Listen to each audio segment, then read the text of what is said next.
The quiet town of Riverbend lay still under a sky the color of faded denim. Its streets were coated in dust left behind by cattle drives long gone. The saloon groaned in the wind. The church bell had fallen silent months ago, and the air still carried whispers about the man who lived past the ridge, Cole Hardman. Folks spoke his name like a ghost's, unsure if he still belonged to this world. Once Cole had been kind, a man with an easy smile, steady hands, and a heart that ran deep. But after the fire that claimed his wife and baby, every trace of warmth had turned to cinders. Now he kept company only with his horses and his old dog, speaking to no one, letting no one close. They said his heart was ash and his eyes colder than dawn in midwinter.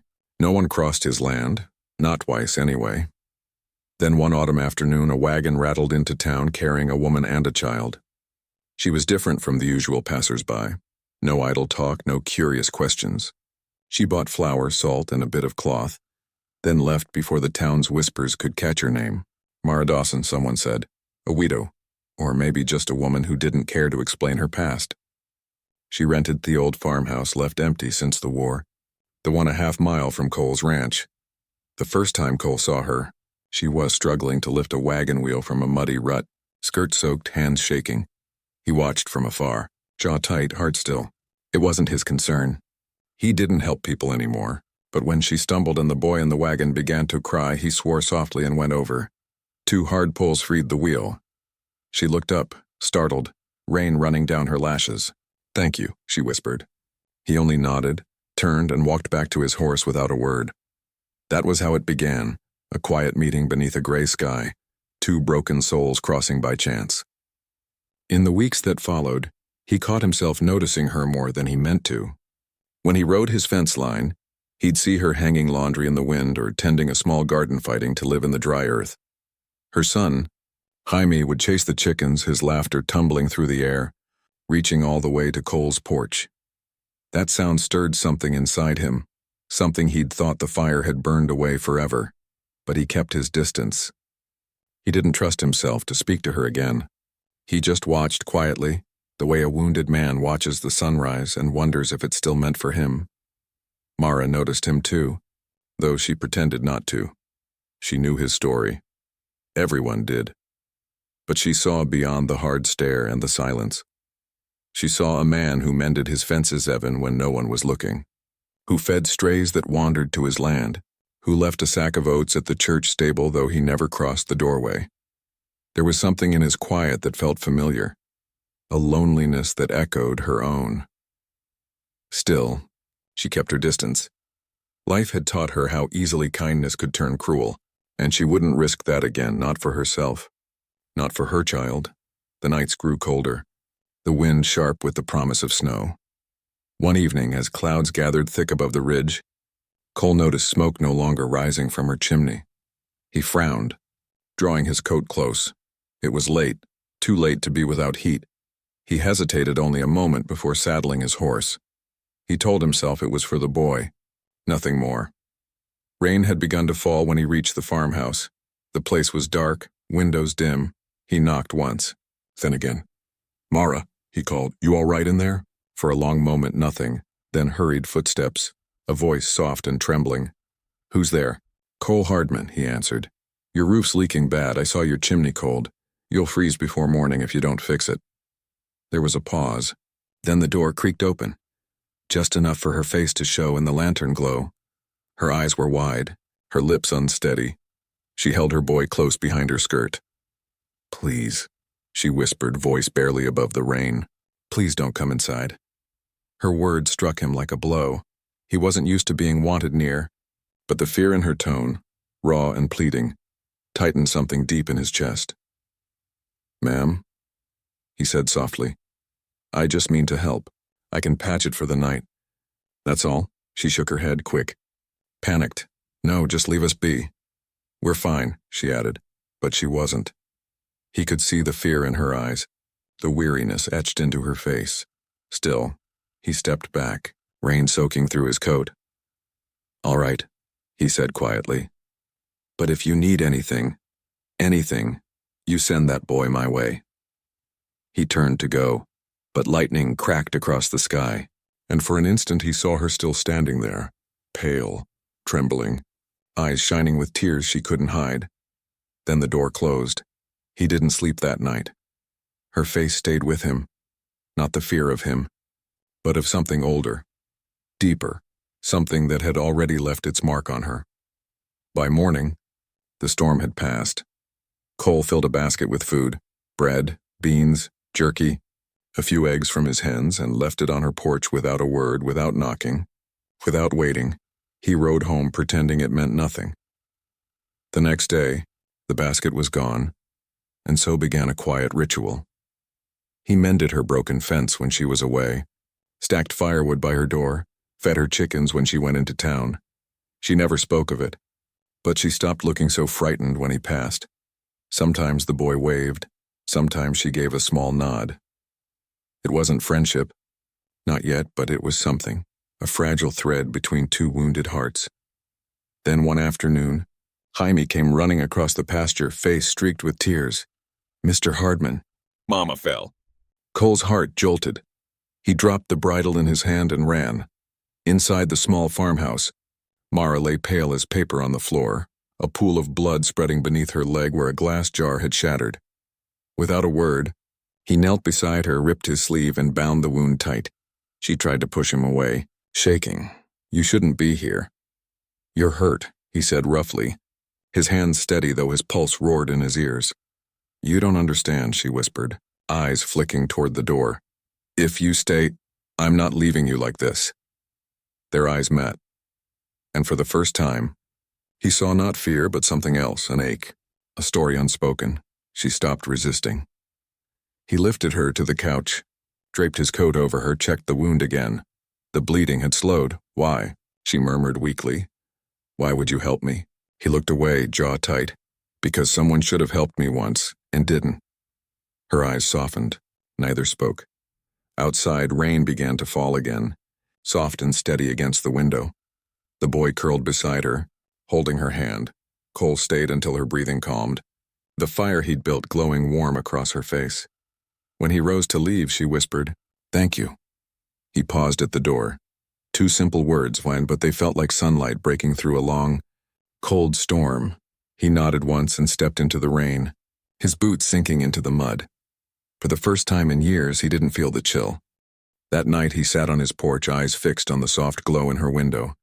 And though she'd once told him not to come inside, he couldn't help but feel that somehow, without knowing it, he already had. The days after the storm found a quiet rhythm neither Cole nor Mara could name. Each morning he'd ride past her place with some reason, checking the fence line, hauling feed, fixing a gate that didn't need fixing, and every time she'd be there, hair tucked neatly behind her ear, eyes still cautious, but softer now. Sometimes she offered him coffee on the porch, and though she'd once begged him not to come inside, she no longer seemed afraid. The space between them felt fragile, but warm, like sunlight after a long winter. Cole didn't realize how much she'd changed him until one evening, while brushing his horse, he caught himself whistling. The sound startled him. Happiness, quiet and unfamiliar. He hadn't heard it in years. That night, when he closed his eyes, he didn't dream of fire or screams anymore. He dreamed of Mara's laughter, soft, distant, real. The way she laughed when Jaime tried to teach their old rooster to shake hands. Mara, too, began to breathe easier. The nightmares that had chased her from her old life slowly faded. Her boy smiled more, his small frame no longer tensing at every noise. It was Cole, his steady kindness, his calm presence, the way he never asked too much or crossed the quiet line she'd drawn around her heart. He showed up when she needed help and disappeared when she needed space. She'd never known a man like that. One late afternoon, golden spring light spilled over the fields, and she saw Cole repairing the corner fence again. Jaime ran to him, clutching a wooden toy horse. Cole knelt, fixing the broken wheel with his pocket knife, his rough hands careful as if handling glass. Mara watched from the porch, her chest tight. It had been so long since she'd seen her son trust a man enough to smile like that. "Mr. C?" Jaime said proudly. "Mama says you're the best man she's ever met." Cole froze for a heartbeat, then cleared his throat. That's so? Jaime nodded, grinning. She says you got a heart, even if you don't talk much. Cole smiled faintly, his eyes meeting Mara's across the field. She blushed, turning quickly back to the laundry line.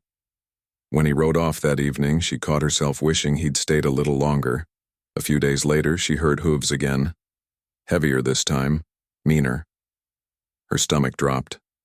A man rode toward her fence, beard unkempt, eyes bloodshot, clothes thick with dust and whiskey. Even before he spoke, she knew. "Hello, Mara," he drawled, swinging off his horse with a crooked grin. "Miss me?" Her breath caught. "What are you doing here, Rick?" He shrugged, stepping closer. "Heard you were playing farmer's wife out here. Thought I'd come see for myself. Get off my land," she said firmly, gripping her apron to hide the tremor in her hands. "You got no right," he sneered. "I got every right," he said, laughing low and cruel. "You're still mine, remember?" She felt the blood drain from her face. "Not anymore," she whispered. "I left. You lost that right the day She couldn't finish. Her voice broke. Rick took another step, whiskey thick on his breath. "You can run, sweetheart," he sneered, "but you don't get to hide. You are that brat. Don't you call him that."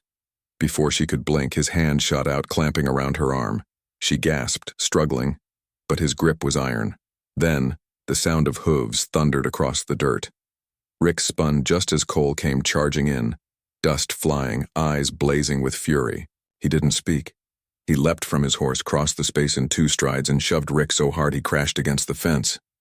"You touch her again," Cole said, voice low and trembling with anger, "and I'll put you in the ground." Rick sneered, brushing off his coat. "And who the hell are you to her? Some lonely cowboy playing hero?" "I'm the man telling you to leave."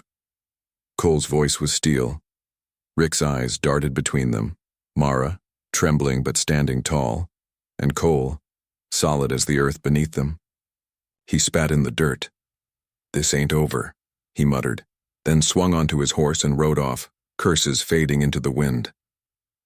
Cole stood still, chest rising hard, fists clenched. When he finally turned, Mara was crying silently. "You shouldn't have done that," she whispered. "You don't know what he's capable of. He'll come back." "I don't care if he does," Cole said softly now. "He won't touch you again." "You don't understand," she said, voice shaking. He used to hurt me. For years I thought I'd die before I got away. That night you came to my door, I thought it was him. That's why I said," she swallowed hard, "please don't come inside. I wasn't afraid of you, Cole. I was afraid of what would happen if you found out what he'd done to me. I didn't want anyone's pity." Cole took a slow step closer. "Mara, you don't need pity," he said gently. "You need peace, and you're allowed to have it." Her tears fell freely then. "You don't know how long I've waited to hear something like that." "I reckon I do," he said quietly. "I've been waiting too." The sun dipped lower, painting the fields in gold. The air between them grew still, heavy with words unspoken. Then Jaime came running out, clutching the little wooden horse Cole had fixed. "Mama, are you okay?" She dropped to her knees and hugged him tight. "I am, baby," she whispered. "I am now." That night, Cole sat on her porch until the moon rose. She didn't ask him to leave, and he didn't say he'd stay. They just sat together in the quiet, listening to the crickets. For the first time since the fire, Cole didn't feel like a ghost. Weeks passed. The threat of Rick faded, though Cole kept watch. He worked his land, helped Mara rebuild hers, and every day she led him a little closer. Sometimes they shared supper beneath the oak tree, Jamie's laughter echoing in the dusk. Other times, they said nothing, and that was enough. Spring came gentle and bright. Mara's garden thrived. The hens laid more eggs than she could gather. One morning she stood by the window and saw Cole riding up the path, a new saddle slung across his horse, one he'd carved himself. "Jaime's," Eyes lit up like sunrise, and Mara's heart swelled with something too big to name. As Cole turned to leave, she called out, voice trembling, "Cole, wait!" He stopped, hand on the reins, uncertain. She hesitated, pulse fluttering. Would you come inside?" He froze, breath catching. For months, those words had haunted him, a plea to stay away. Hearing them now, soft and hopeful, felt like the world had turned full circle. She smiled through tears. "It's warm. You've been out there long enough." He stepped forward slowly, the porch creaking beneath his boots. Jamie ran ahead, laughing, holding the saddle high. When Cole crossed the threshold, the air smelled of bread and soap and something gentle, something that felt like home. Mara reached out, her hand brushing his arm. "You don't have to stand in the rain anymore, Cole." He looked at her, eyes bright with something unspoken. "Guess I finally found where I belong." Outside, the sun broke through the clouds, pouring light through the open door. And inside, for the first time in years, the lonely cowboy wasn't lonely anymore. And the woman who once begged him not to come inside finally found the courage to let someone in.